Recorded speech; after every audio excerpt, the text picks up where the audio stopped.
ओम महालक्ष्मे नमः. श्री महालक्ष्मीची कहाणी. आटपाट नगर होतं. तिथं एक राजा होता. राजाचं नाव होतं भद्रश्रवा. तो शूर होता, दयाळू होता, प्रजादक्ष होता. देवा ब्राह्मणांना, साधू संतांना सुखवीत होता. राजाच्या राणीचं नाव होतं सुरतचंद्रिका. ती रूपानं सुंदर होती, पण स्वभावानं गर्विष्ठ होती.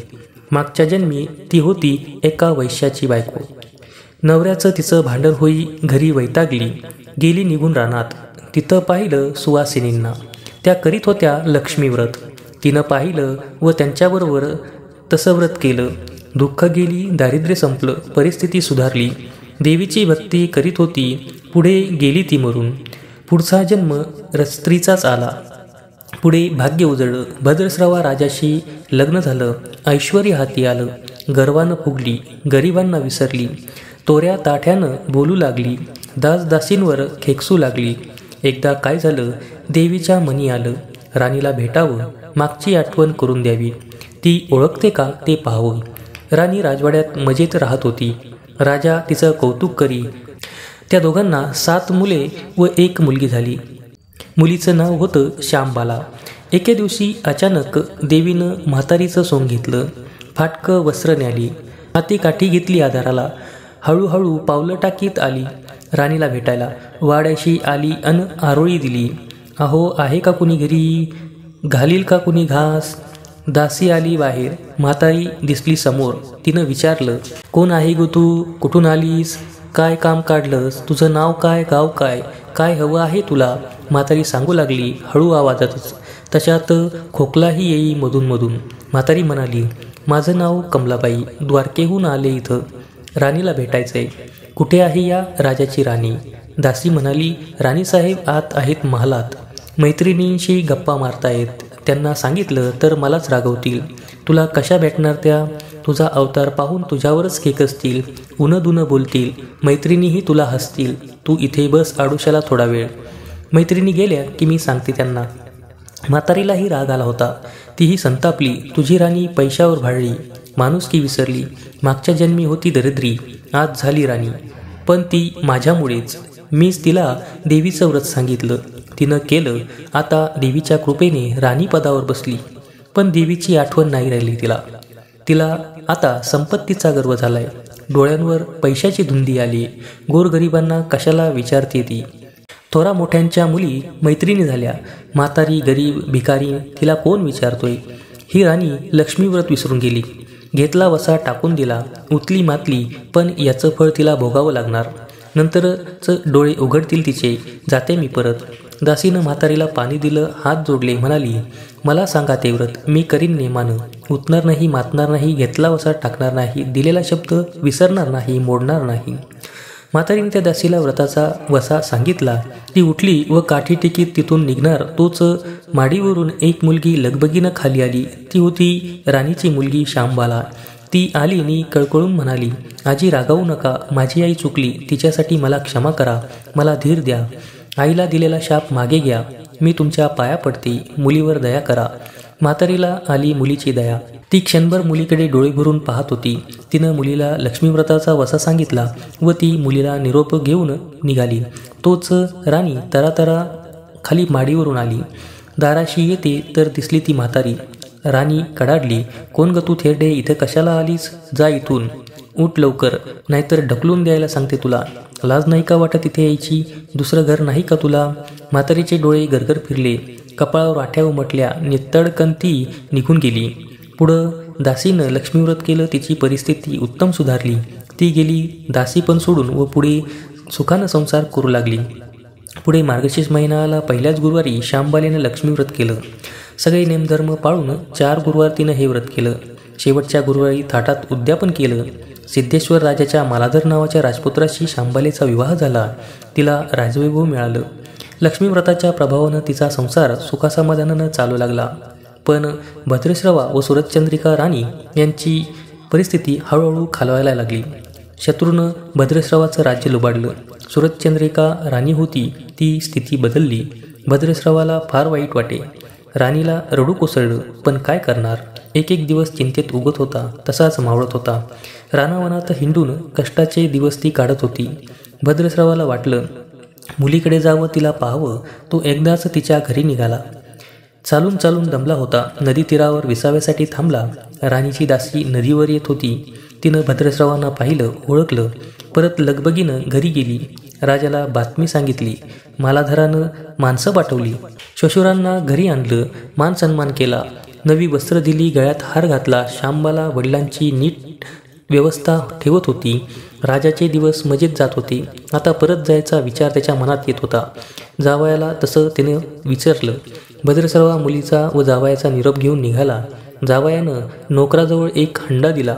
मोहरांनी भरलेला होता तो. नोकरांच्या सोबतीनं राजा पुन्हा घराकडे परतला. चंद्रिकेला भेटला. हंडा पाहून ती खुलली. हंड्यावरचं झाकण काढलं. आत पाहते तो काय, आत तिला दिसले काळे कोळसे. सूरजचंद्रिकेने कपावर हात मारून घेतला. नवऱ्याला सांगितलं. तोही चकित झाला ते ऐकून. दुःखाचे दिवस संपत नव्हते. दारिद्र्याचे भोग सुटत नव्हते. चिंतेचे ढग सभोवार दिसत होते. काळजीचा वणवा भडकत होता. सूरजचंद्रिकेला एक एक दिवस अडचणीचा वाटत होता. तिच्याही मनानं घेतलं एकदा मुलीला भेटावं, डोळे भरून पाहून यावं. आपल्या नशिबाची भूक आपणच सोसायला हवीत. दुसरं करणार काय. एक गुरुवारीच ती घरून निघाली. मुलीच्या गावाच्या तीरावरी बसली. अगदी दमून गेली होती ती.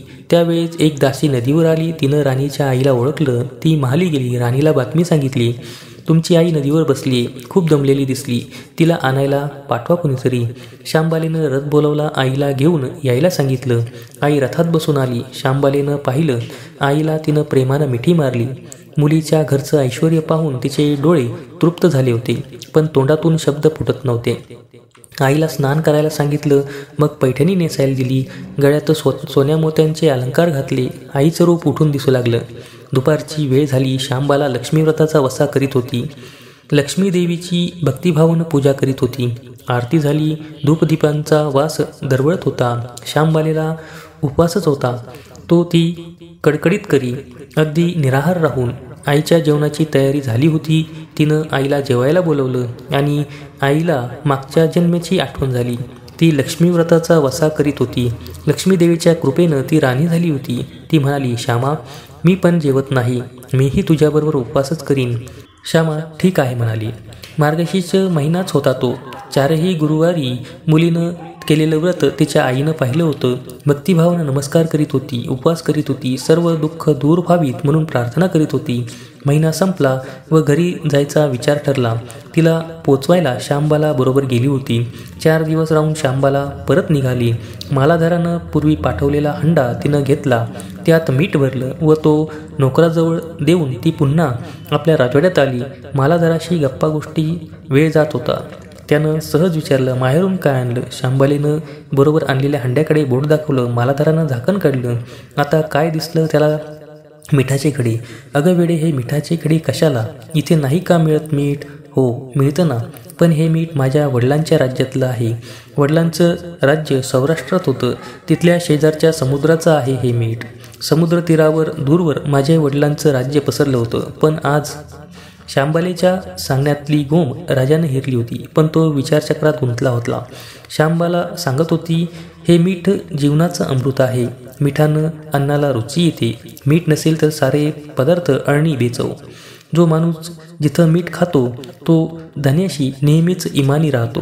त्याचं रक्षण करतो. कामात कसूर झाली तर प्राणार्पणही करतो. मालाधाराचं विचारचक्र थांबलं नव्हतं. त्यानं ताबडतोब आपले सेवक आपल्या सासऱ्याकडे भद्रश्रवाकडे पाठवले. त्यानं ताबडतोब बोलावून घेतलं. भद्रश्रवा या तातडीच्या बोलावण्याचा काही अर्थ कळत नव्हता, पण अधिक विचार न करता तो तातडीनं जावयाकडे आला. दोघांची गुप्त बैठक झाली व त्यातून एक नवीन विचार निश्चित ठरला. भद्रश्रवानं आपली अनुमती दिली होती. मालाधारानं आपल्या मुख्य सेनापतींना ताबडतोब भेटून जाण्याची आज्ञा केली. सेनापती आले व त्यांनी मालाधारांना आदरपूर्वक वंदन केले. काय आज्ञा? असं नम्रपणे विचारलं. भद्रश्रवाचं राज्य जिंकून घेतलेल्या शत्रूवर ताबडतोब स्वारी करून जायचं. प्रत्येक सैनिकाच्या हाती या हंड्यातला एक मिठाचा खडा द्यायचा. शपथ घेऊन शर्थीनं झुंजायला सांगायचं. राजाच्या आज्ञेनुसार सेनापतीनं सर्व व्यवस्था केली व दुसऱ्याच दिवशी सर्व सेना घेऊन शत्रूवर चाल केली. शत्रू बेसावध. मालाधाराचे सैनिक अधिक सावधगिरीने शत्रूच्या राज्यावर तुटून पडले. घणाघाती लढाई सुरू होती, पण मालाधाराच्या सैनिकांचा पवित्रा शत्रूला अडवताच येत नव्हता. शत्रूचे सैनिक जमिनीवर कोसळत होते. मालाधाराचे सैनिक पराकाष्ठेने पुढे सरसावत होते. युद्धाचं तांडव अखंड चालू होतं. सूर्य पश्चिमेकडे सरकत होता. थोड्याच वेळात अंधार पसरणार होता. मालाधाराचे सैनिक अधिक ईर्षेने पुढं पाऊल टाकत होते आणि शेवटी मालाधाराच्या सैन्यानं शत्रूचा पुरा फडशा पाडला होता. मालाधाराच्या सैन्यानं अपूर्व विजय मिळवला होता. भद्रश्रवाचं राज्य पुन्हा मिळवलं होतं. मालाधाराला व शांबालेला ही आनंदाची वार्ता सेनापतीनं ताबडतोब कळवली. मागे राहिलेल्या सैनिकांनी त्या शत्रूच्या राज्यातील मुख्य खजिना लुटला. अफाट संपत्ती त्यांना मिळाली होती. ती पोत्यात भरून मालाधाराकडे आणली. त्यात सोन्याच्या मोहरा होत्या. अनेक नाणी होती. कित्येक शस्त्रांचा साठाही होता. मालाधारानं भद्रश्रवाला चंद्रिका राणीला घेऊन यायला सांगितले. ती आल्यावर घरात आनंदाला उधाण आलं होतं. तो होता गुरुवारचा दिवस. शांबाल्याने लक्ष्मीव्रताची पूजा केली, आरती केली. धूपदीपाचा सुगंध दरवळत होता. तिनं व तिच्या आईनं उपवास केला होता. रात्री देवीची आरती झाली. देवीचा नैवेद्य झाला व सर्वांचं मिष्टान्नाचं जेवण झालं. मार्गशीर्ष महिन्यातला हा शेवटचा गुरुवार, लक्ष्मीव्रताचा शेवटचा दिवस. या मंगल मुहूर्तावर मालाधारानं भद्रश्रवाचं राज्य त्याच्या स्वाधीन केलं व त्या व्रताची खरी सांगता झाली. राजा राणी परत आपल्या सौराष्ट्रात आली. सूरजचंद्रिकेनं पुन्हा लक्ष्मीव्रताचा वसा घेतला व तो आजन्म पाळला. घरची स्थिती पुन्हा पूर्वीप्रमाणे सुधारली होती. राजाचे 7 मुलगे कुठेतरी दूरदेशी गेले होते. तेही अचानक घरी आले. त्यांना पाहून आईवडिलांना जो आनंद झाला त्याचं वर्णन शब्दात सांगता येणार नाही. श्री महालक्ष्मी व्रताचा हा अपूर्व अनुभव राजाराणीने पुढे सतत घेतला. त्यांचे जीवन निश्चिंत झाले होते. दुःखाचं वादळ पूर्ण थांबलं होतं. सुखाचे वारे सर्वांना सुखवीत होते. अशा ही 60 उत्तराची कहाणी सुफळ संपूर्ण. धन्यवाद.